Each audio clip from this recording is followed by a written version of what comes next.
gereja zaman dunia yang penuh dengan penderitaan, penuh dengan masalah, saya mengajak kita semua untuk terus mendekat kepada Tuhan. Amin. Amin.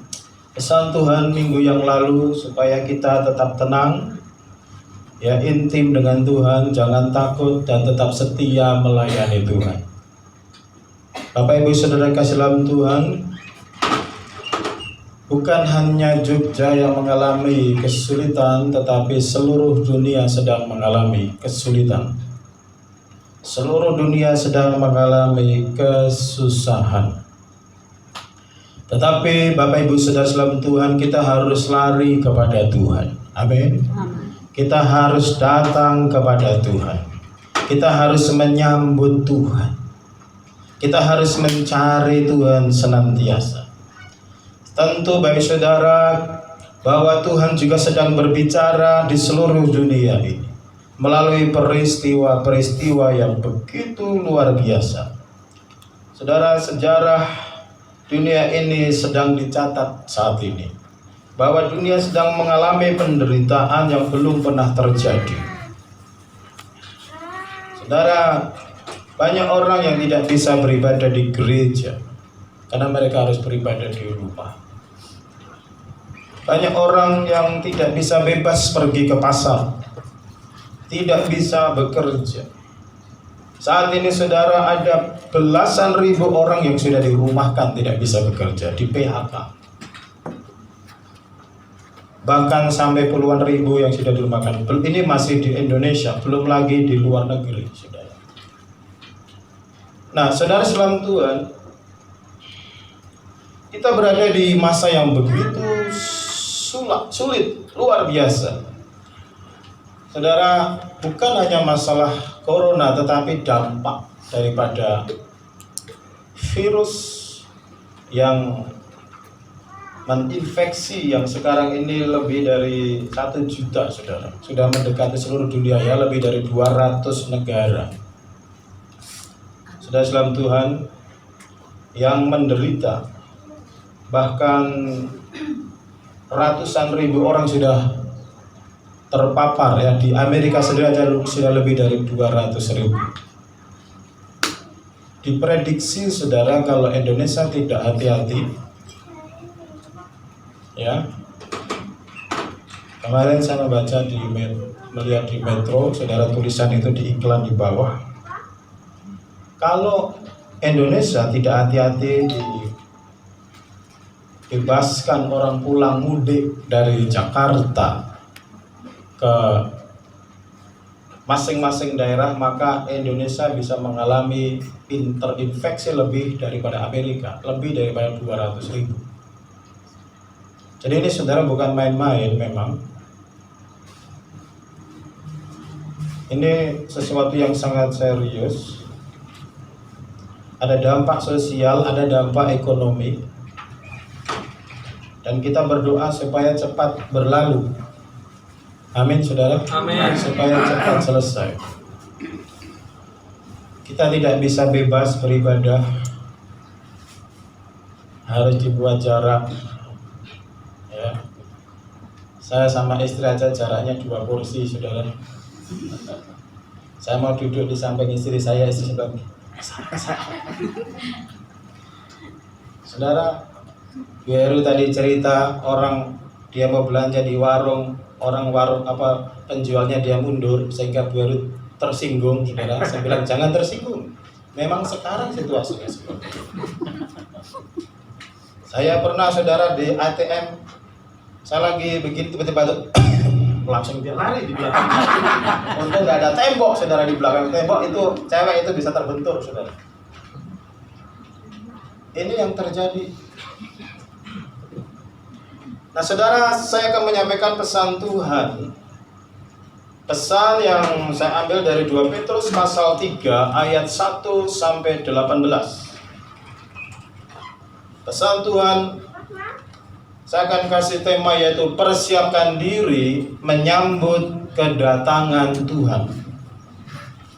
Persiapkan dirimu untuk menyambut kedatangan Tuhan yang kedua kali. Katakan bersama Pak Lukas, persiapkan diri menyambut kedatangan Tuhan. Saudara, di dalam PowerPoint saya menunjukkan beberapa gambar kota-kota dunia yang di lockdown. Ini kalau tidak salah ini ada di Arab, ya, salah satu kota di Arab, mungkin Mekah atau Madinah. Seluruh dunia sedang menghadapi kesusahan yang besar. Banyak para penafsir Alkitab dia mengatakan bahwa ini sudah sampai kuda yang keempat. Ya, sedang berjalan. Kitab Wahyu pasal yang ke-6. Saudara bisa membaca di Warta Jemaat, di situ kuda pertama, ya, kuda putih gereja Tuhan. Ya, Yesus menunggangi kuda putih, itu berbicara gereja, Yesus sebagai kepala dan ditetapkan sebagai pemenang, mengendarai kemenangan. Jadi gereja ditetapkan sebagai pemenang di tengah-tengah situasi kesusahan besar ini. Kosmologi atau keyakinan iman Kristen itu clear, jelas, bahwa dunia ini tidak semakin baik. Dunia ini akan berlalu. Firman Tuhan akan tetap selama-lamanya, dan orang yang berpegang kepada firman Tuhan akan hidup selama-lamanya. Yang percaya katakan amin. Tetapi orang yang reject, menolak, orang yang meninggalkan Yesus dari hati dan pikirannya akan mengalami penderitaan bersama-sama dengan dunia ini dan binasa bersama-sama dunia ini. Saudara, saat ini next, ya, ada kota-kota lain, dan termasuk saat ini saudara saya menayangkan, ya, yang ketiga, Paul Petrus. Nah, ini saudara, ini adalah ratusan ribu orang India yang pulang berjalan kaki dari kota Jakarta. Kalau di sini itu New Delhi, kalau di sana, karena di lockdown, dan ada isu bahwa pemerintah akan melock itu selama 3 bulan. Padahal hanya sampai tanggal 21 hari. Sehingga saudara, mereka panik.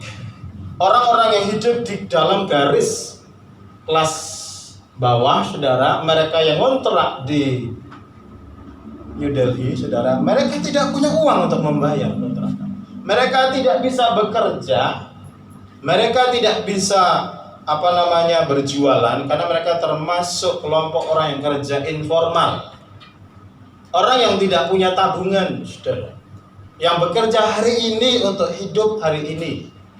Kalau seperti saudara di jalanan di Jakarta juga banyak saat ini, Indonesia juga, cuman berbeda kalau mereka terpaksa jalan kaki, saudara, berkilo-kilo, beratus kilo, karena pemerintah tidak menyediakan alat transportasi, karena mereka harus di dalam rumah sebenarnya. Jadi saudara, penderitaan sampai ada yang kakinya melepuh, saudara. Itu persis seperti terjadi pada zaman Israel dulu. Mereka berjalan kaki dari Mesir ke tanah perjanjian. Kalau mereka memberontak sama Tuhan, mereka di tengah perjalanan mengalami kesulitan, panas, terik, ini gendong anak, ya, mereka berjalan kaki, saudara. Kalau saudara saya lihat di begitu dekat, saudara, mereka pakai sandal jepit, saudara. Ada bawa anak, gendong anak, saudara. Inilah fenomena yang terjadi akibat atau dampak. Saudara bisa merasakan kesusahan. Begitu banyak orang. Gambar berikutnya ini, lihat saudara, mereka berusaha, saudara, naik mobil rebutan, akhirnya mobilnya mogok, saudara. Karena saking banyaknya, masuk semua, rebutan, sudah naik ke atas semua, berhenti, meledak mungkin banyak, saudara. Saudara, ini yang terjadi di India. Salah satu kejadian pada zaman kita ini, pada zaman sekarang ini, yang barangkali saudara di Alkitab, saudara selama ini membaca di kitab Perjanjian Lama, kejadian dengan bangsa Israel, mereka berjalan kaki dari Irak, dari Iran, atau dari Israel untuk sampai ke negara Irak, pada zaman Babilonia. Itu adalah peristiwa yang terjadi, ini adalah peristiwa terjadi di zaman modern ini. Saudara, kita tidak tahu apa yang kapan virus ini akan berhenti. Seluruh dunia sedang berusaha memerangi. Sebenarnya kita semua aman, saudara. Saya berikan nasihat. Saudara sebenarnya aman. Yang percaya katakan amin. Amin. Tapi dengan catatan, ya, Rai itu aman. Dengan catatan, perhatikan saudara ya. Orang yang ada di Rai tidak boleh sembarangan bersentuhan keluar rumah. Saat ini saudara di media itu sedang ribut. Kenapa pendeta dari satu gereja tertentu kena? Dan ratusan jemaat itu sampai terinfeksi. Dan pendetanya meninggal, saudara, sama istrinya. Saya tidak sebutkan. Dan ada pertanyaan di grup GKKE hamba-hamba Tuhan. Kenapa gereja ini? Kenapa bukan gereja lain? Saya memberikan jawaban. Tidak ada yang bisa menjawab. Saya berikan jawaban. Jawabannya bukan masalah teologi, bukan masalah kerohanian.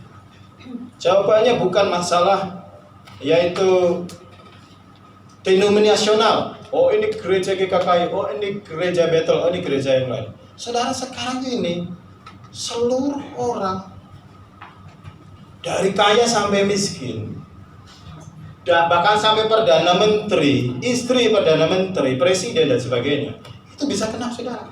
Pendeta, ustadz bisa kena. Jadi jawabannya bukan masalah teologi, bukan masalah denominasi, tetapi masalah biologis.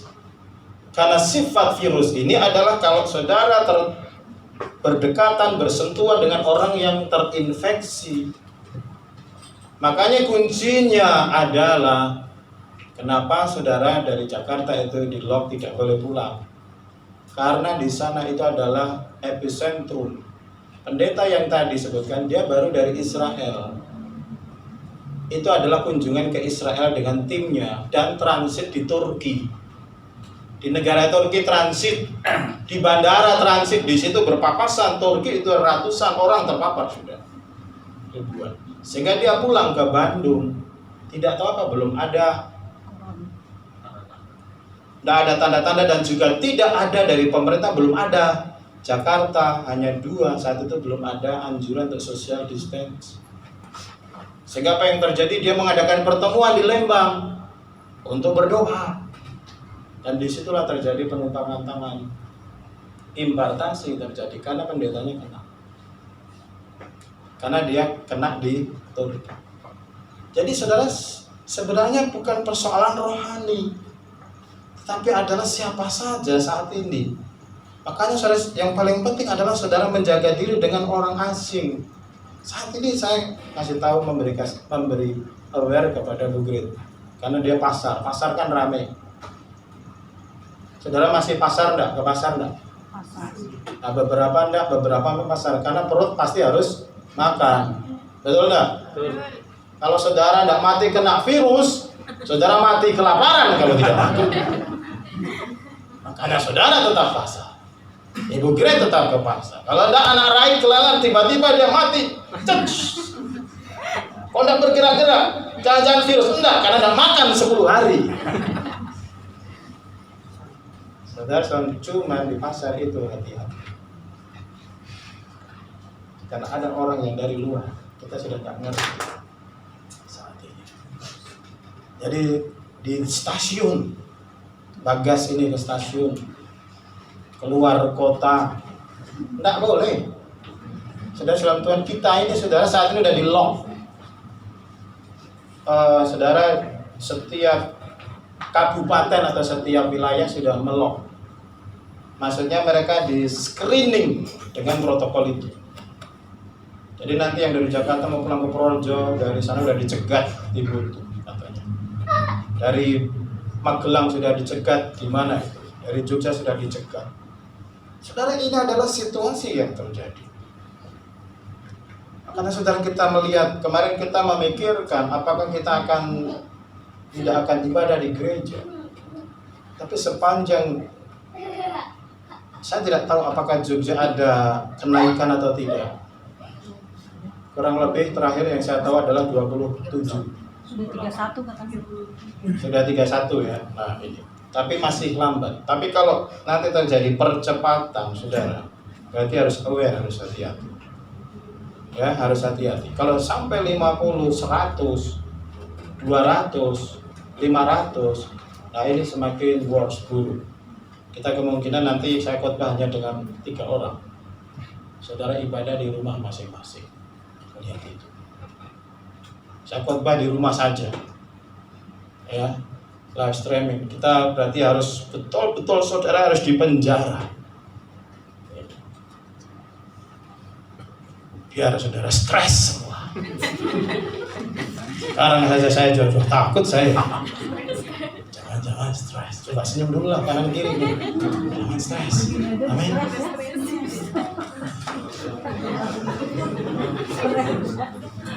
Mau nggak ada corona, kadang-kadang saya masih melihat di pojok-pojok masih ada yang stres, saudara. Jadi virus lain ini berarti. Bapak Ibu Saudara, sekarang ini yang juga mengagetkan saudara, berita di TV saudara kemarin. Karena dampak virus ini saudara bukan masalah ekonomi saudara, tetapi tingkat kekerasan dalam rumah tangga KDRT itu meningkat 3 kali lipat di seluruh dunia. KDRT meningkat 3 kali di bulan yang sama, di bulan Maret Februari. Di Amerika, di India, di Cina, saudara. Kekerasan dalam rumah tangga, nggak tahu gara-gara kamu. Mungkin ya pukul-pukulan saudara suami istri. Tinju. Kita tinju supaya kita sehat. Kekerasan dalam rumah tangga saudara. Suami mukul istri, istri nendang suaminya. Kekerasan terjadi meningkat 3 kali lipat. Ini ada apa? Stres, depresi, cemas. Ini yang terjadi saudara. Makanya benar yang dikatakan Alkitab, di akhir zaman kita menghadapi masa yang sukar. Di hari-hari terakhir kita akan mengalami masa-masa yang sukar. Betul? Ya saudara. Makanya kita harus mendengar pesan Tuhan. Mari kita lihat di dalam 2 Petrus pasal yang ketiga. Saya akan mengajak kita membaca ayat 1 sampai ayat yang ke-9. Saya tidak baca semua, tapi pembahasan sampai ayat yang ke-18. Mari kita baca bersama-sama pesan Tuhan melalui Rasul Petrus ini. Ya, kita akan membaca 1, 2, 3. Hari Tuhan. Saudara-saudara yang kekasih, ini sudah surat yang kedua yang kutuliskan kepadamu. Di dalam kedua surat itu aku berusaha menghidupkan pengertian yang murni oleh peringatan-peringatan, supaya kamu mengingat akan perkataan yang telah dahulu diucapkan oleh nabi-nabi kudus, dan mengingat akan perintah Tuhan dan juru selamat yang telah disampaikan oleh rasul-rasul kepadamu. Yang terutama harus kamu ketahui ialah bahwa pada hari-hari zaman akhir akan tampil pengejek-pengejek dengan ejekannya, yaitu orang-orang yang hidup menuruti hawa nafsunya. Kata mereka, di mana janji tentang kedatangannya itu? Sebab sejak bapak-bapak leluhur kita meninggal, segala sesuatu tetap seperti semula pada waktu dunia diciptakan. Mereka sengaja tidak mau tahu bahwa oleh firman Allah, langit telah ada sejak dahulu, dan juga bumi yang berasal dari air dan oleh air. Dan bahwa oleh air itu bumi yang dahulu telah dibinasa, dimusnahkan oleh air. Tetapi oleh firman itu juga langit dan bumi yang sekarang terpelihara dari api dan disimpan untuk hari penghakiman dan kebinasaan orang-orang fasik. Akan tetapi saudara-saudaraku yang kekasih, yang satu ini tidak boleh kamu lupakan, yaitu bahwa di hadapan Tuhan satu hari sama seperti 1000 tahun, dan 1000 tahun sama seperti satu hari. Tuhan tidak lalai menepati janjinya, sekalipun ada orang yang menganggapnya sebagai kelalaian. Tetapi ia sabar terhadap kamu, karena ia menghendaki supaya jangan ada yang binasa, melainkan supaya semua orang berbalik dan bertobat. Saudara, kita melihat nasihat Rasul Petrus. Di dalam firman Tuhan ini, Rasul Petrus dia menulis, saudara-saudaraku yang kasih, ini sudah surat yang kedua. Ya, next. Ini sudah surat yang kedua. Di dalam kedua surat itu aku berusaha menghidupkan pengertianmu yang murni. Yang pertama, saudara, Petrus memberi nasihat supaya kita memiliki pengertian yang murni. Di akhir zaman ini yang penuh dengan kesusahan yang besar, Petrus menyampaikan pesan ini supaya kita memiliki pengertian yang murni. Apa yang dimaksud dengan pengertian yang murni? Pikiran dan hati adalah medan perang. Pikiran dan hati saudara adalah medan perang. Tiba-tiba ketika saudara ada di rumah, saudara bisa tiba-tiba takut ketika ada input masuk, informasi masuk. Saudara melihat melalui mata, saudara mendengar melalui telinga, dan masuk ke pikiran saudara, tiba-tiba ada virus. Tadinya jauh sekali di Wuhan, tapi sekarang sudah begitu dekat di Jakarta, bahkan sampai di tetangga saudara. Saudara, pikiran saudara akan dirundung yang namanya rasa takut. Saudari Nanda kemarin cerita 2 hari yang lalu, kalau tidak salah, saudara itu teman di Ukraine itu sudah kena. Karena dia Gojek. Dia ngalamin kesulitan, tidak dikirim orang tuanya, kemudian terpaksa Gojek.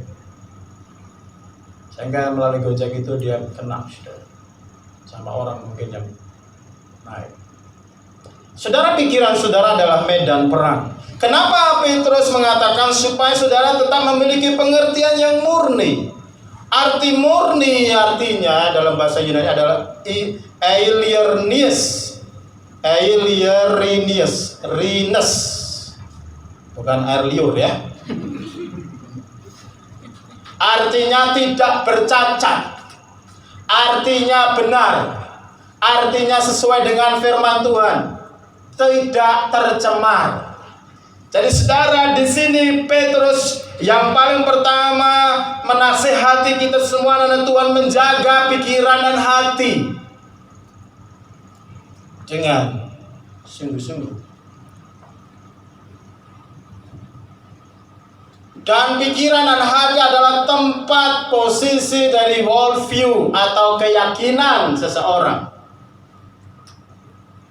Apa itu worldview atau pandangan dunia? Adalah cara kita melihat dunia ini. Saudara salam Tuhan, di situ muncul pertanyaan. Misalnya, saudara, apa artinya hidup ini? Apa arti saudara hidup? Apakah ada perbedaan antara kebenaran dan kesalahan? Apakah tujuan dari hidup ini? Mengapa kita ada di sini? Mengapa kita ada di dunia ini? Apakah manusia lebih tinggi dari binatang? Ataukah sama dengan binatang? Apakah manusia lebih tinggi sedikit nilainya dari binatang? Saudara, Petrus memberi nasihat, janganlah kita seperti anjing dan babi. Anjing kembali ke muntahnya, babi yang sudah mandi kembali ke kubangannya. Manusia punya value, nilai yang jauh lebih tinggi dari semua, karena manusia adalah ciptaan Tuhan yang termulia. Yang mengerti katakan amin. Amin. Itu adalah Christian worldview. Itu adalah keyakinan iman Kristen. Saudara harus menanamkan di dalam hati dan pikiran saudara. Saudara beda dengan orang-orang dunia. Karena orang dunia ini, saudara, punya worldview, keyakinan banyak yang lain. Minggu yang lalu Pak Lukas sudah menjelaskan lebih dari 5 miliar manusia, 4 bahkan sampai 5 miliar manusia. Ada orang yang punya keyakinan yang disebut dengan sekuler humanisme, orang yang bebas pikirannya, mengagung-agungkan manusia. Aku ada, aku berpikir maka aku ada. Tidak percaya sama Tuhan dengan teori evolusi. Itu filsafat yang tidak percaya sama Tuhan. Ini lebih berbahaya dari virus corona. Kalau virus corona itu membunuh tubuh, kalau virus evolusi, virus sekularisme, saudara Tuhan, yang masuk dalam hati dan pikiran seseorang, itu akan membunuh jiwa orang itu. Dan dia tidak bisa mempercayai Alkitab, saudara, sebagai firman Allah.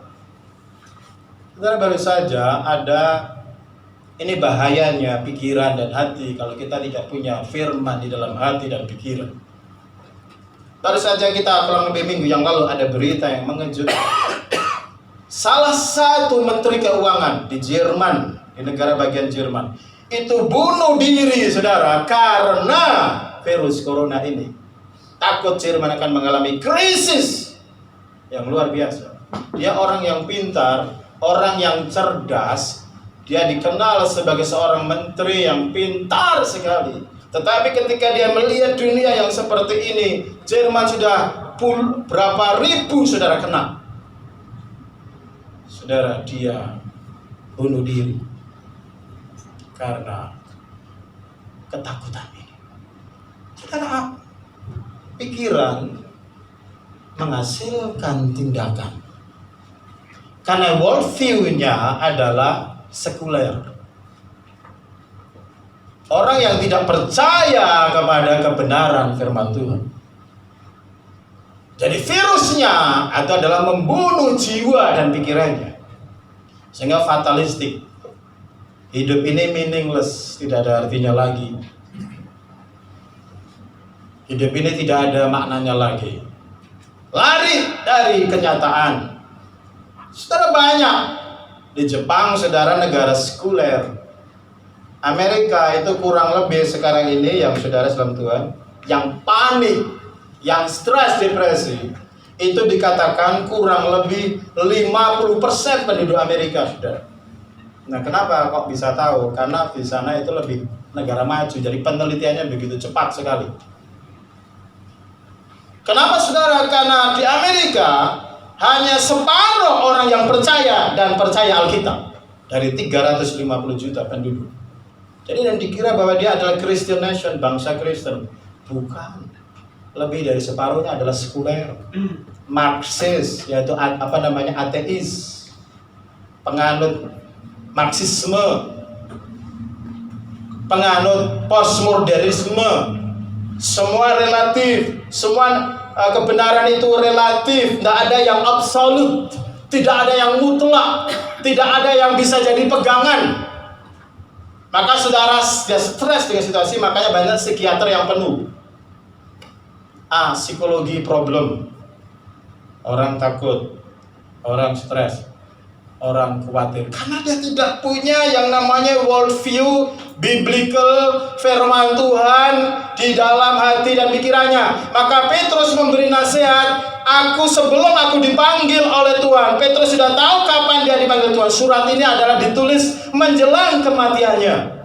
Tetapi Petrus sudah tahu bahwa dia akan diambil oleh Tuhan, akan keluar dari dunia ini belum kematian. Tetapi dia memberi nasihat, jaga kemurnian hati dan pikiranmu. Dengan apa? Firman Tuhan. Jangan diisi dengan yang lain. Jangan ditumpukin dengan isme-isme ajaran yang lain. Saudara, hati-hati kalau saudara sudah meragukan firman Tuhan. virus yang lebih berbahaya sedang masuk. Hati-hati kalau saudara sedang meragukan Yesus dalam hidupmu. Hati-hati kalau saudara mulai lemah dan mau meninggalkan Yesus, ancang-ancang mau meninggalkan Yesus. Kenapa dunia seperti ini? Kenapa hidupku seperti ini? Iblis mulai membisiki, kamu gak ada artinya ikut Yesus. Hati-hati saudara.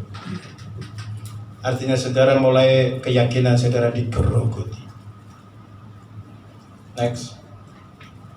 Nasihat yang kedua, saudara dalam Tuhan, supaya kita memegang perkataan para nabi.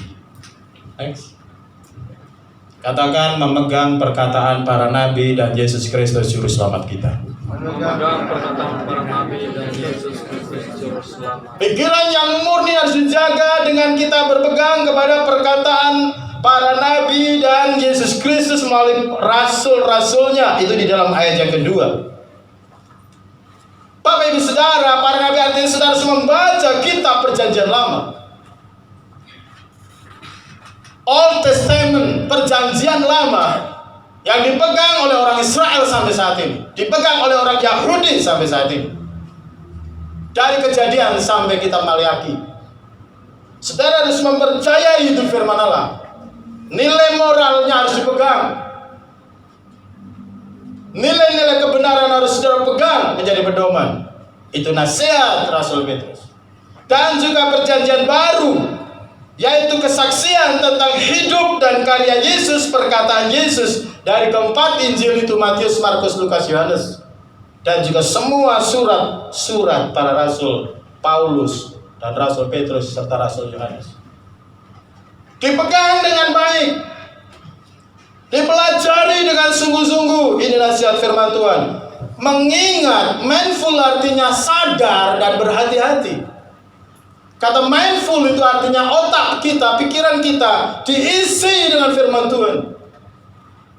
Membaca kitab suci dengan devotion, dengan berdoa, dengan sungguh-sungguh mempelajari dan memegang menjadi pedoman dalam segala kehidupan. Saudara dalam Tuhan, bukan kepada kata tetangga, kata orang pasar, kata saudara-saudaramu yang tidak kenal Alkitab dan firman Tuhan. Perjanjian lama, perjanjian baru, supaya kamu mengingat, mindful, that you may be mindful of the word which were spoken before by the holy prophet and the Christ Jesus. Apakah saudara cinta firman Tuhan? Apakah saudara selama ini selalu Alkitab atau handphone? Mana lebih banyak dipegang, Alkitab atau handphone, saudara? Pak, saya banyak pegang handphone karena saya di handphone saya baca Alkitab yang adalah puji Tuhan kalau itu yang saudara lakukan. Tetapi kalau saudara di handphone melihat corona terus menerus, corona nanti saudara bisa hang. Tahu hang? Jam 12 miring tambah jam 1. Set. Takut, khawatir. Karena sekarang ini zamannya corona. Seperti pada zaman Israel itu Tuhan melepaskan ular tedung untuk menghukum bangsa Israel. Tuhan sedang menghukum dunia ini. Yang mengerti katakan amin. Tapi Tuhan menjaga gerejanya. Kalau saudara bijak, Tuhan menjaga saudara. Tuhan memelihara setiap orang percaya kalau orang itu takut akan Tuhan dari krisis ekonominya. Yang percaya katakan amin. Berapa banyak saudara yang merasa dipelihara dengan kesulitan ini oleh Tuhan? Oh, puji Tuhan. Haleluya. Tapi banyak orang mengalami kesusahan, kesulitan. Amin. Amin. Betul? Ini yang terjadi saat ini. Maka saudara kita harus tahu, ya, apa yang Tuhan bicara saat ini. Berpegang kepada perkataan para nabi dan perkataan Yesus Kristus. Saudara harus setiap firman saudara harus berkata yes, amin. Amin. Amin. Ketika saudara membaca Alkitab. Kemudian saudara next, muncul saudara pengejek kebenaran. Ini peringatan daripada Rasul Petrus. Muncul yang namanya musuh-musuh. Siapa mereka, saudara? Mereka adalah orang-orang yang tidak mau percaya Alkitab. Siapa mereka? Benih dan bibitnya sudah ada sejak zaman para nabi dan para rasul. Yang namanya dosa sudah ada dalam bentuknya dari sejak awal. Sampai sekarang turun-temurun spirit ini ada. Di dalam ayat yang kelima dikatakan, Petrus mengatakan mereka sengaja tidak mau tahu. Saudara, kata-kata mereka sengaja tidak mau tahu.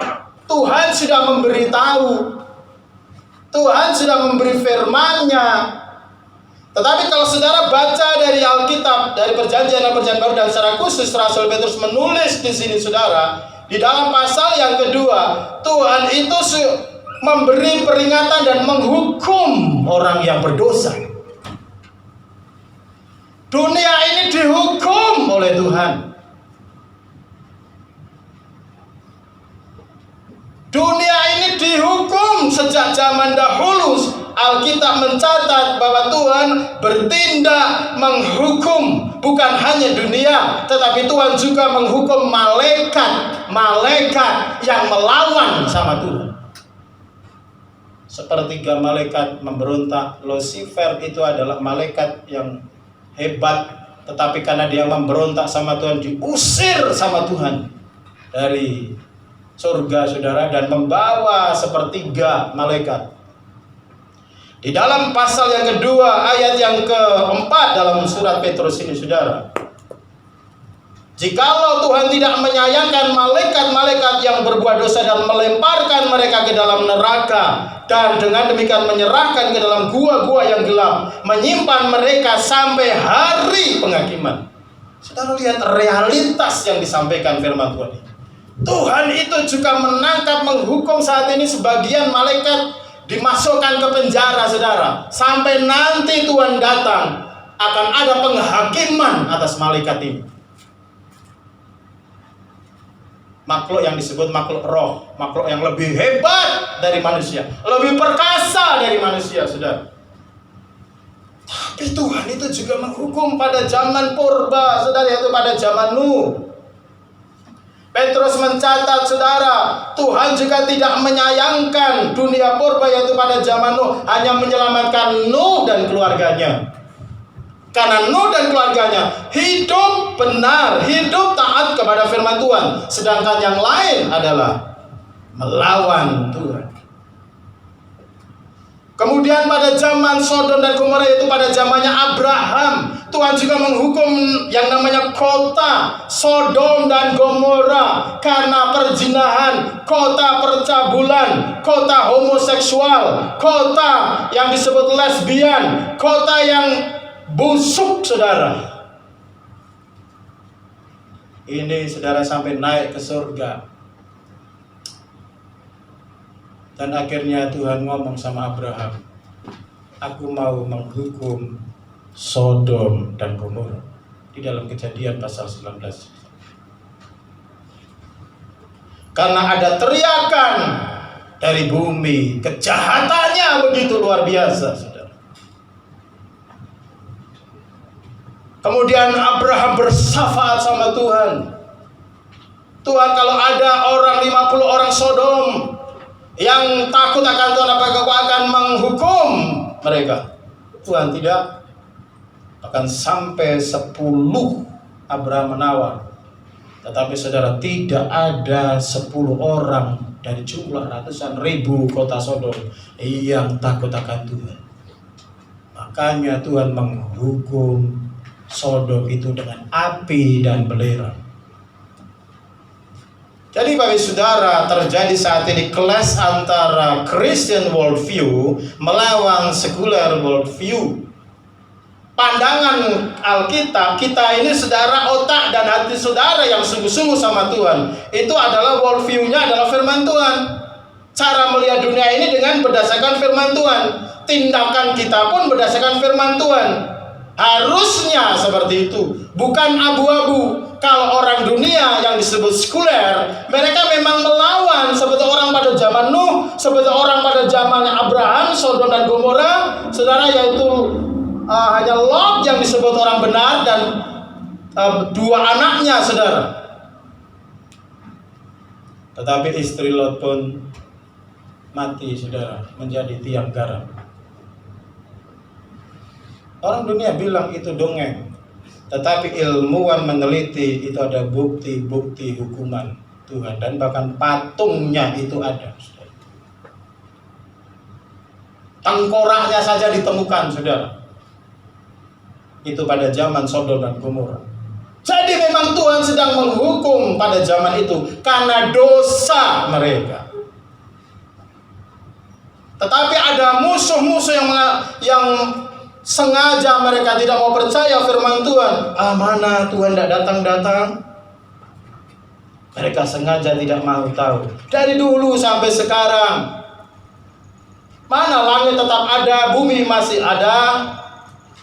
Bapak Ibu Saudara, inilah otak dan pikiran orang yang memang sudah diracuni oleh virus dunia sekuler itu. Ini lebih berbahaya dari corona, dan yang terdampak itu sudah miliaran orang, Bapak Ibu Saudara. Saudara, ada kota modern di Cina. Saya baru lihat filmnya, saudara. Saya lupa namanya. Ada saudara yang sudah melihat videonya? Itu seperti di Palu, tapi ditutup sama pemerintah Cina, saudara. Karena kota itu menolak Injil. Kota itu kota yang indah, seperti Bogor.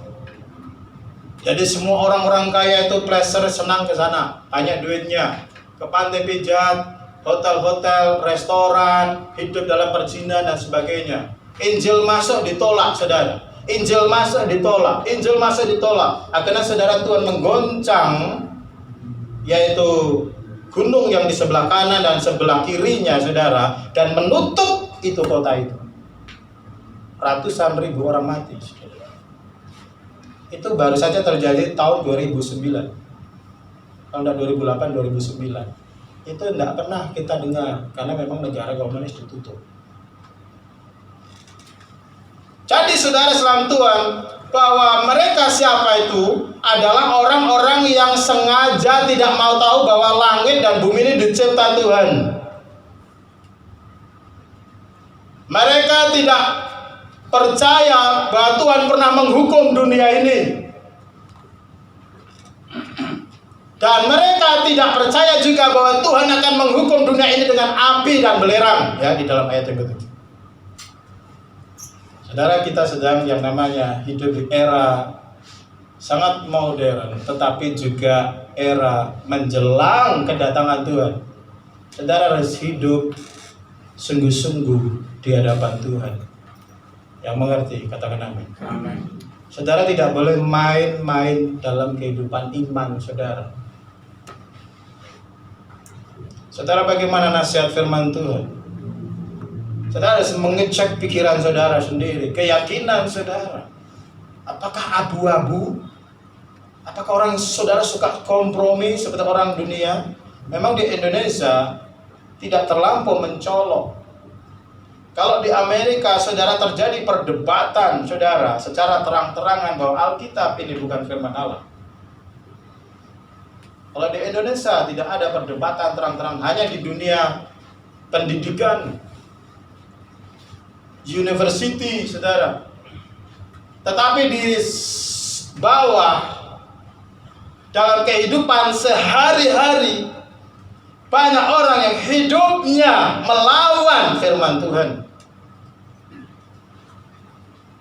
Mereka tidak paham dengan worldview-nya sendiri.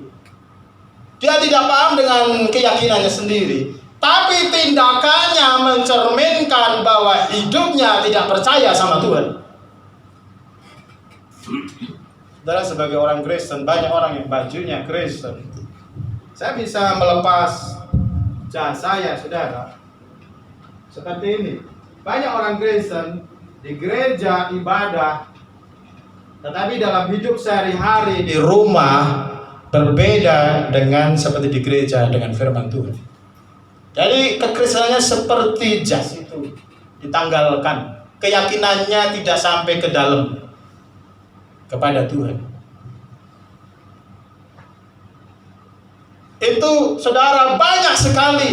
Makanya saudara, kita harus kembali kepada firman Tuhan. Makanya Petrus berkata, aku berusaha menghidupkan pengertianmu yang murni, supaya mengingat perkataan firman Tuhan, supaya pikiran dan hatinya murni kepada Yesus.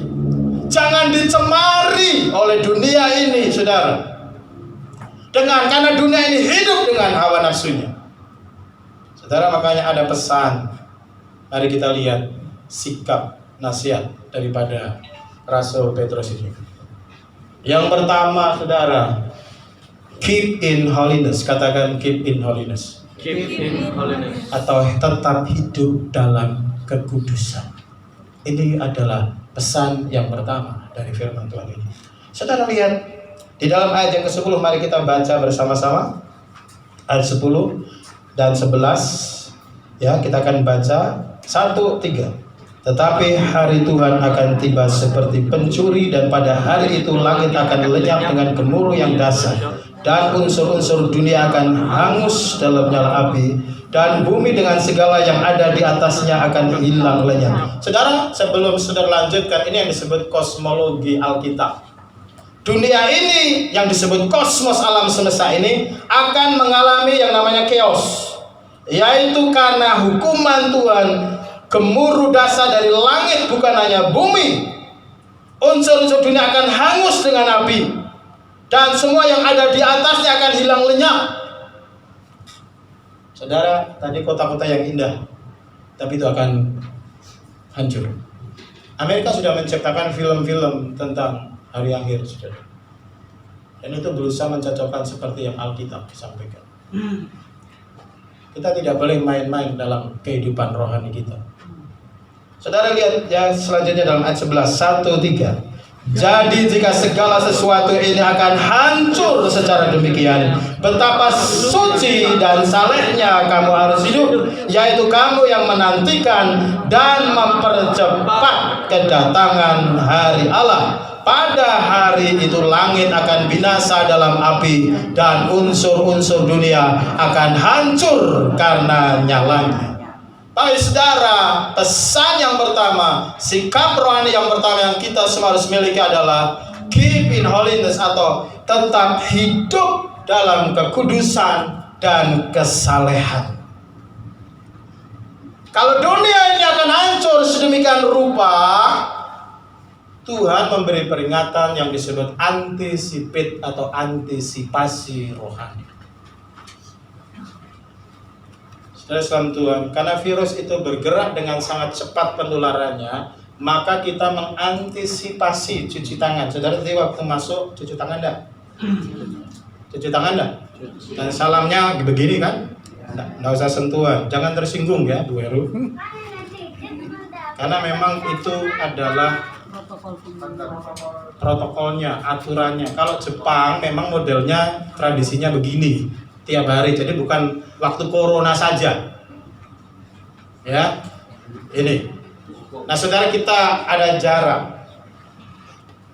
Itu yang namanya antisipasi.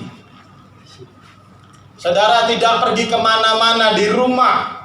Di rumah saudara membaca, belajar dari rumah, bekerja dari rumah, makan, keluar ke tetangga, betul? Nah, makan juga di rumah. Kan di warung. Kan di warung. Itu yang namanya antisipasi. Di sini firman Tuhan mengatakan kalau dunia akan hancur, antisipasinya apa? Firman Tuhan menasihati Engkau betapa suci dan salehnya. Katakan betapa suci dan salehnya. Betapa suci dan saleh. Aku harus hidup. Aku harus hidup. Katakan bersama-sama 1, 3. Betapa suci dan salehnya. Aku harus hidup. Tunjuk, kamu harus hidup suci dan saleh. Jangan ngikutin orang dunia, saudara. Orang dunia itu seperti Sodom dan Gomora. Punya istri 3, yang diakui 1, disimpan 2, dikontrak 4, karena duitnya banyak. Saudara, itu orang dunia, free. Kemudian kontrak, kawin kontrak. Kemudian saudara, kalau di negara-negara maju mendesak pemerintah untuk mengeluarkan undang-undang supaya homoseksual, lesbian itu bisa secara resmi dinikahkan. Tapi di Singapura tetap, karena orang-orang sana masih punya hati nurani, tidak mau, saudara. Saudara, kalau di sana, saudara, di negara maju, saudara akan lihat orang-orang ciuman itu di jalan-jalan. Laki-laki sama laki-laki, yang satu kumis, yang satu tidak berkumis.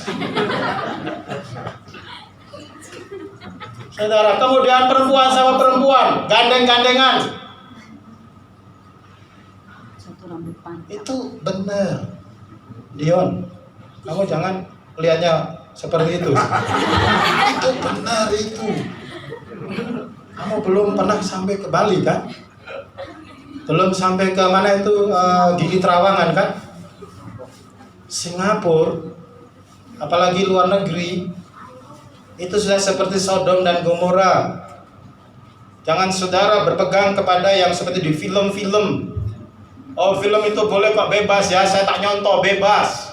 Makanya hati-hati sekarang lihat internet, siapa aja bisa, anak kecil saja sudah tahu pacaran kelas 3 SD. Karena lihat film. SMP sudah nikah nanti pasti. Bahkan sudah hamil. Sodom dan Gomora. Dia pikir Tuhan diam saja, Tuhan mengasihi manusia tapi membenci dosanya. Yang mengerti katakan amin. Jadi makanya betapa engkau harus bertobat. Betapa engkau harus suci dan saleh. Artinya suci, hidup sesuai dengan firman Tuhan. Saleh, hidup sesuai dengan firman Tuhan. Jangan buat aturan sendiri. Silakan benci sama Pak Lukas. Silakan keluar dari gereja ini kalau saudara tidak setuju sama. Pak Lukas tidak akan memberkati orang, meneguhkan pernikahan yang statusnya suami istri. Orang.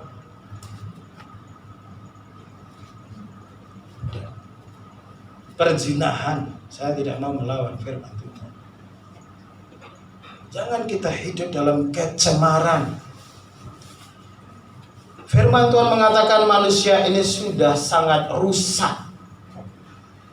Bicara kecemaran itu, saudara, itu artinya apa, saudara? Bahwa orang itu sudah rusak. Dunia ini sudah rusak total, tercemar secara total. Kalau saya bicara dunia ini berarti bicara orang yang tidak percaya Yesus. Itu rusak total. Tapi orang percaya Yesus, kalau dia nurut sama firman Tuhan, dia diperbaharui. Yang mengerti katakan amin. Amin. Dia ditransform hidupnya. Kalau orang dunia, saudara, itu memang sudah rusak total. Bukan berarti dia tidak bisa berbuat baik.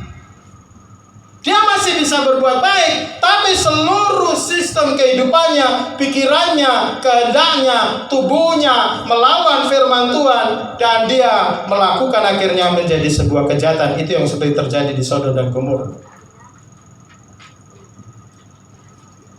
Bahkan ada seorang teolog yang lebih suka memakai tercemar secara radikal. Dosa itu mencemari secara radikal.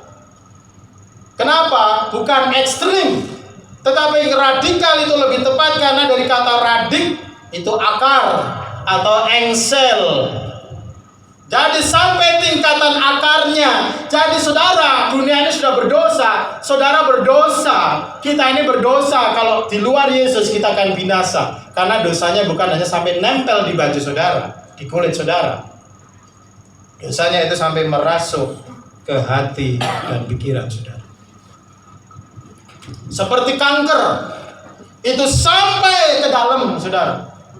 Sehingga tidak bisa berbuat baik dan tidak ingin berbuat baik. Kalau diajarin firman Tuhan, melawan firman Tuhan. Karena sudah terlampau sampai ke radik akar. Saudara Islam Tuhan. Dan ini lebih daripada 5-4 miliar penduduk dunia. Secara radikal.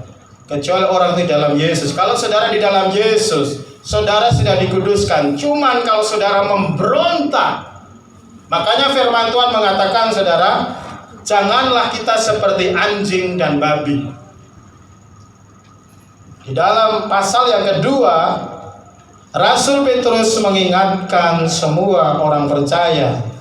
Di dalam ayat yang ke-22 pasal 2, coba kita baca bersama-sama. Saudara tahu peribahasa Yunani, Ibrani, orang Ibrani ini saudara.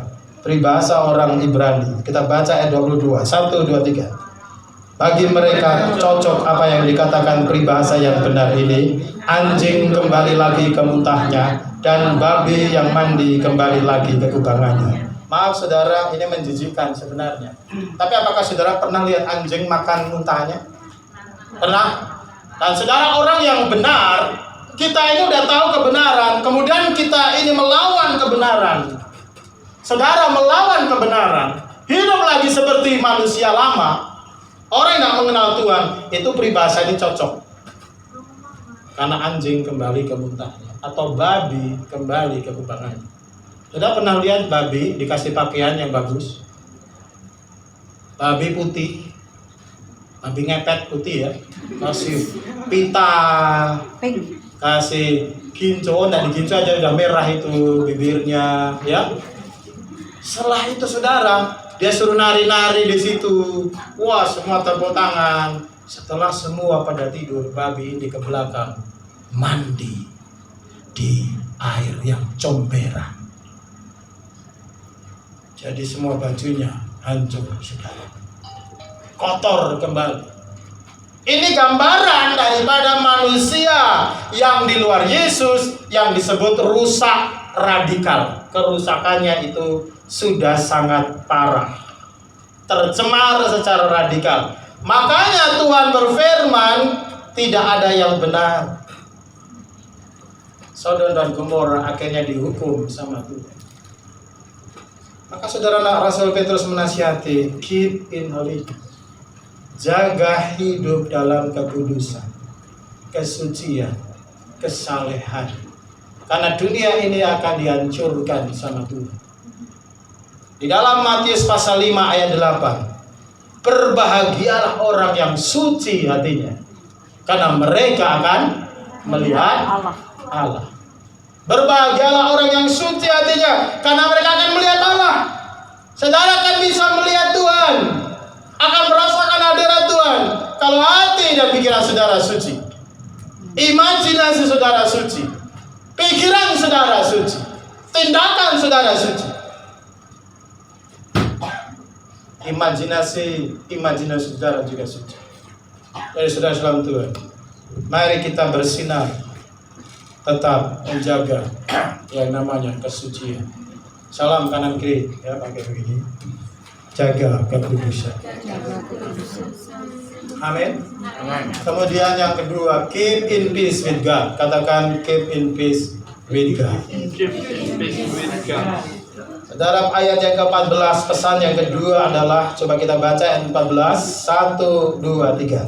Sebab itu saudara-saudaraku yang kekasih, sambil menantikan semuanya ini, kamu harus berusaha supaya kamu kedapatan tak bercacat dan tak bernoda di hadapannya dalam perdamaian dengan Dia. Saudara, ini bukan hanya masalah moral. Kesucian itu bicara moral.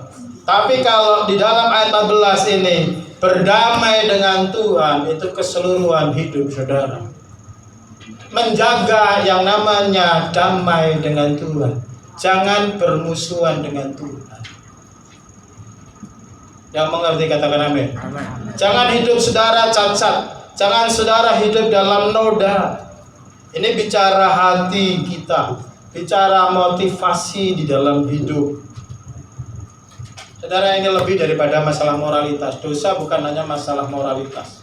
Saudara melayani Tuhan, motivasimu yang tidak benar itu sudah cacat. Saudara pergi ke gereja membawa persembahan dengan rasa marah, rasa tidak ikhlas, rasa tidak tulus, saudara sudah cacat. Saudara sudah tidak ada peace, damai. Banyak sekali saudara yang mengganggu keimanan setiap orang. Banyak sekali yang menjadi rintangan. Tetapi nasihat firman Tuhan sambil menantikan semuanya itu, maksudnya adalah hari akhir yaitu penghukuman Tuhan atas dunia. Kita harus menjaga yang namanya damai sejahtera dengan Allah. Amin. Amin. Di dalam Yesaya pasal 26,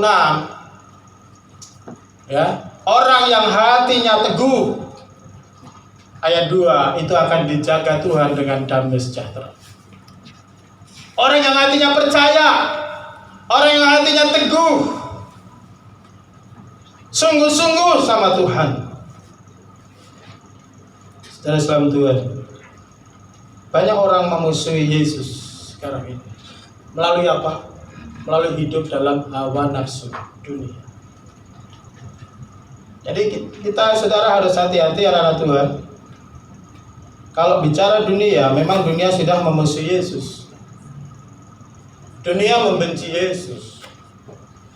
Tapi kalau kita tidak, saudara, mengerti firman Tuhan, kita seringkali bertindak seperti orang yang tidak beriman. Karena hidup kita penuh sungut-sungut, hidup kita penuh dengan, saudara, motivasi yang buruk dalam hidup, dalam pelayanan, dalam berhubungan dengan orang.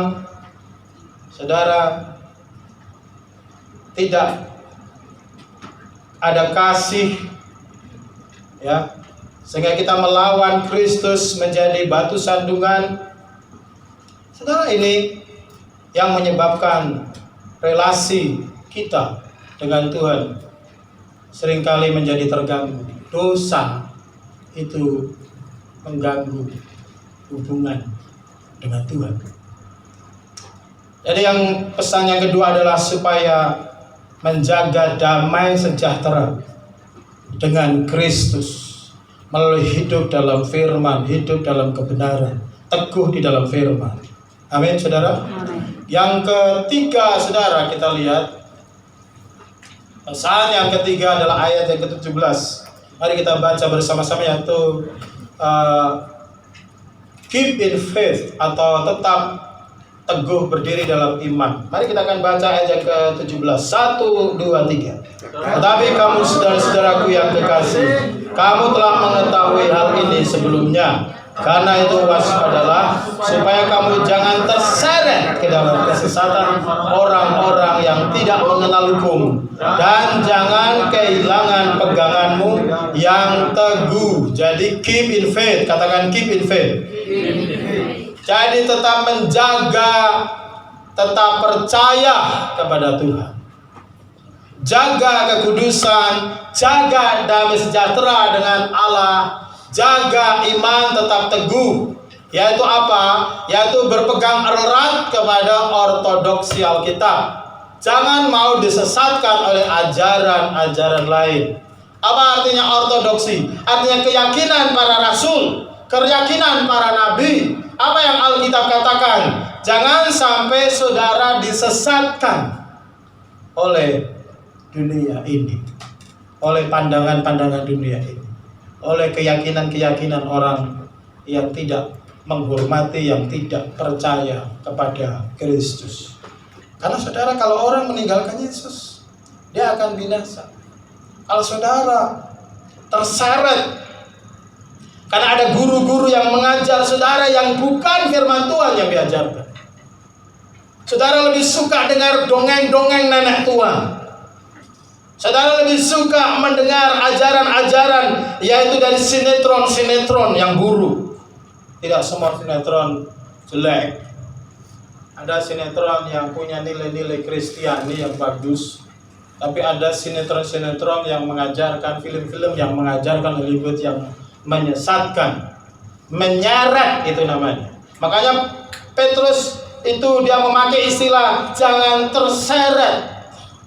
Saudara tahu posisi iman saudara, jangan terseret, terpengaruh oleh ajaran guru-guru palsu. Karena pada zaman Petrus itu banyak muncul guru-guru palsu, guru-guru sesat. Apalagi di zaman modern ini banyak dipromosikan melalui internet, melalui buku-buku, melalui film-film, melalui apa saja, puisi saudara, melalui musik, lagu-lagu saudara. Itu adalah ajaran dari guru-guru yang palsu yang melawan Kristus. Saudara harus pintar. Jadi bisa membedakan yang namanya anak Tuhan. Ini film yang benar, ini film yang tidak benar. Ini buku yang baik, ini buku yang tidak baik. Orang tuaku ini ngajarin benar atau tidak benar. Temanku ini benar atau tidak benar. Pacarku ini benar atau tidak benar. Hati-hati. Biasanya kalau orang sudah cinta, tai kambing pun rasanya coklat. Sehingga semua ditabrak, saudara. Pacarnya ngajak, udah begini, ayo begini. Ikut saja. Padahal itu melawan firman Tuhan. Kalau pacar seperti itu harus diputus. Yang melawan firman Tuhan, Yesus atau pacar. Yesus atau pacar. Dipilih. Pak Heru, milih Bu Heru atau orang lain? Ya Bu Heru harus, ini istri.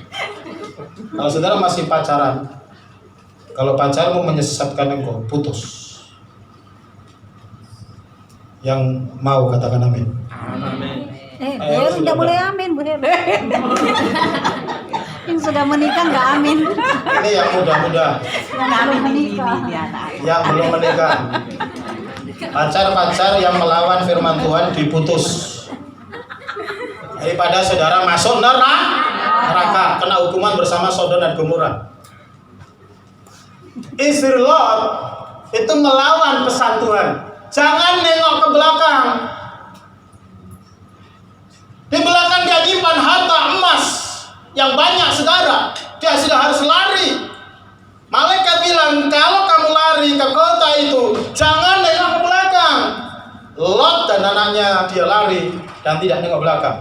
Si istrinya, saudara, dia lari begini. Ini saudara, di akhir zaman banyak spirit-spirit istri Lot yang cinta dunia, bukan cinta firman, bukan cinta Tuhan. Kalau saudara punya pacar melawan firman Tuhan, putus. Dalam nama Yesus, lebih baik saya tidak punya pacar daripada saya punya pacar membawa saya ke neraka. Yang mengerti katakan amin. Amin. Segang? Kamu masih muda, jangan dulu. Tapi ini serius, Pak Lukas. Pak Lukas serius ya. Ini firman Tuhan. Karena firman Tuhan itu serius. Betapa salehnya, betapa tegang Alkitab yang disebut ortodok, keyakinan mula-mula. Jangan keyakinan sekarang ini. Kalau keyakinan sekarang ini yang namanya postmodern. Postmodern itu, saudara, menolak Alkitab. Dia semua relatif. Kamu merasa benar, yang penting nyaman, enak, senang, lakukan saja. Itu postmodern, itu promosi dari film-film barat. Film-film sinetron Indonesia. Film-film Korea. Kami sudah Islam Tuhan, tetapi itu spirit virus yang lebih berbahaya daripada corona. Karena virus ini membawa saudara ke neraka. Virus corona hanya membunuh tubuh. Tapi Yesus berkata, jangan takut kepada orang yang bisa membunuh tubuhmu. Takutlah kepada Dia yang bukan hanya membunuh tubuh, tetapi juga membunuh roh. Yang mengerti, katakan amin. Amin. Amin. Jangan main-main. Pak Lukas sudah menyampaikan. Apakah tidak surga tidak mencatat hari ini? Saudara lihat, saudara, Tuhan punya buku kehidupan. Pak Lukas sudah menyampaikan peringatan ini. Kalau saudara melawan firman Tuhan, saudara nanti akan dibukakan ketika saudara masuk neraka. Pak Lukas sudah membuka, buku itu akan dibuka. Foto ini akan dibuka nanti di sana, saudara. Saudara, ini benar. Saudara tidak boleh main-main dengan masalah hidup. Yesus Kristus sudah mati di kayu salib. Jangan sia-siakan. Jangan saudara remehkan perjamuan kudus. Jangan saudara remehkan ibadah saudara, keyakinan saudara, dan anggap nanti Tuhan ngampuni, nanti kan baik Tuhan itu, saudara. Jangan main-main. Tuhan tahu siapa anak-anaknya yang sungguh-sungguh takut akan Dia. Amin. Ayo saudara, jadi jaga imanmu, jangan disesatkan oleh siapapun. Kalau Pak Lukas ngajari yang salah, saudara tolak. Kalau saudara bisa membuktikan bahwa Pak Lukas salah. Tapi kalau saudara menolak apa yang Pak Lukas ajarkan dari firman Tuhan, maka saudara tersesat. Saudara kesalahan Tuhan, kita sudah hidup di akhir zaman. Kita tidak boleh lagi. Next, terakhir, pesan Tuhan adalah grow in grace. Katakan keep grow in grace. Tetap bertumbuh dalam anugerah. Mari kita baca dalam ayat terakhir 18. 1, 2, 3.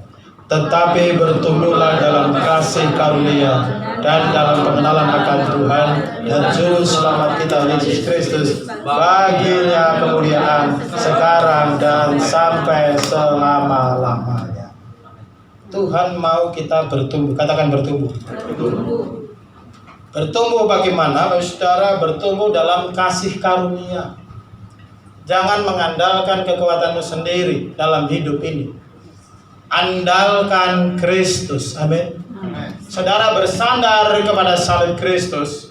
Saudara bersandar kepada karya Yesus di kayu salib. Hidup saudara, masa depan saudara, nyawa saudara, keluarga saudara, apa saja dalam hidup saudara. Hidup ini penuh kesusahan. Hidup ini penuh masalah. Yang namanya orang hidup di dunia ini, dia tidak akan berhenti menghadapi yang namanya masalah dan kesusahan. Tapi dalam Kristus susah itu akan menjadi hilang. Amin. Dalam Kristus susahmu menjadi hilang. Badai akan berlalu. Karena Yesus juga tidur di tengah-tengah badai. Yesus juga bisa tidur di tengah-tengah badai. Muridnya sudah panik. Saudara, jangan panik kalau Yesus ada dalam hidup. Amin. Karena Yesus tidur di tengah badai. Tapi kau harus hidup benar di hadapan Tuhan. Amin. Harus lakukan firman Tuhan. Harus bertumbuh dalam kasih karunia. Kita diselamatkan karena kasih karunia Yesus. Kita hidup karena kasih karunia. Saya dengar kesaksiannya Pak Tata Budaya. Bagaimana pemeliharaan Tuhan atas mereka. Saya juga dengar kesaksian-kesaksian saudara yang lain. Bagaimana Tuhan dia. Saya ngalami sendiri juga pemeliharaan Tuhan. Itu namanya live by grace. Tetap bertumbuh dalam anugerah. Jangan mengandalkan kekuatan pikiran saudara. Ini sudah bukan zamannya, saudara. Amin. Ini sudah bukan zamannya. Kita hidup dalam sejarah yang begitu sulit, sukar. Tapi kita juga harus menolong orang lain. Yang mengerti katakan amin. Kalau saudara diberkati lebih, saudara peka kepada tetanggamu yang mungkin ada janda, yang mungkin ada orang yang sangat tidak ada pekerjaan. Saudara punya makanan, saudara punya beras, saudara punya uang, saudara punya sesuatu. Berikanlah kepada mereka di masa-masa kesusahan. Yang mengerti katakan amin. Ini yang namanya grace, bertumbuh dalam kasih karunia. Seperti saudara menerima kelimpahan dari Tuhan, limpahi mereka dengan kasih Tuhan. Amin. Saudara, bukan politik. Kalau orang politik sekarang ini bagi-bagi sanitizer dari partai apa, nanti noblos saya ya, bukan itu. Kita melakukan firman Tuhan. Amin. Saudara, kita juga bertumbuh dalam pengenalan akan Tuhan. Katakan mengenal Tuhan Yesus. Kenal Tuhan Yesus, baca Alkitab tiap hari. Berdoa sendiri tiap hari. Jangan kita semua mengurung diri dalam ketakutan. Cuman hiburan, saudara tidak punya yang namanya ibadah secara pribadi, doa secara pribadi. Saudara, saat ini kita semua disuruh social distancing. Saudara semua harus tinggal banyak di rumah. Sampai kapan kita belum tahu. Sekolah juga diperpanjang, saudara, sekolahnya dari rumah. Anak-anak sudah mulai stres. Makanya itu kadang-kadang anak-anak saya ajak naik sepeda, saudara, keliling di sana sampai Jalan Wonosari, saudara. Keliling naik sepeda. Olahraga, berkebun, belajar, berdoa, lakukan yang baik. Ini Pak Heru, Pak Boni itu kemarin saya datang ke sana. Dia di depan komputer tapi wajahnya agak sedikit tegang, saudara. Karena dia menjaga banyak anak. Tak boleh. Keluar agak sedikit, langsung dia kan saudara. Keluarkan itu ular. Keluarkan ular tedung. Karena saudara menjaga orang tua ini lebih, ya. Tapi kita tidak perlu tegang-tegang, saudara. Senyum saja, tenang saja, lakukan yang baik. Amin. Kita tidak ngerti kok sampai kapan, tapi tetap bertumbuh dalam mengenal Tuhan Yesus. Amin. Saudara, ada seorang hamba Tuhan terkenal. Dia harus merasakan bertumbuh setiap hari. Baca Alkitab tiap hari. Baca Alkitab tiap hari. Amin. Baca Alkitab tiap hari. Makan juga tiap hari. Baca Alkitab tiap hari. Berdoa setiap hari. Amin. Saudara akan kuat. Saudara akan bertumbuh dalam grace. Ini nasihat daripada firman Tuhan. Bertumbuhlah dalam kasih karunia, pengenalan Tuhan Yesus. Makin hari saudara harus semakin cinta Tuhan. Saat ini banyak dunia yang bertobat, tapi banyak juga yang tidak bertobat. Karena memang inilah. Tetapi anak-anak Tuhan tetap bertumbuh, katakan bertumbuh. Dalam anugerah Tuhan. Amin, saudara. Kiranya Tuhan Yesus memberkati. Mari semua bangkit berdiri. Kita mengucap syukur kepada Tuhan. Salam kanan kiri tetap bertumbuh dalam anugerah Tuhan. Berjaga-jaga. Amin, saudara. Haleluya.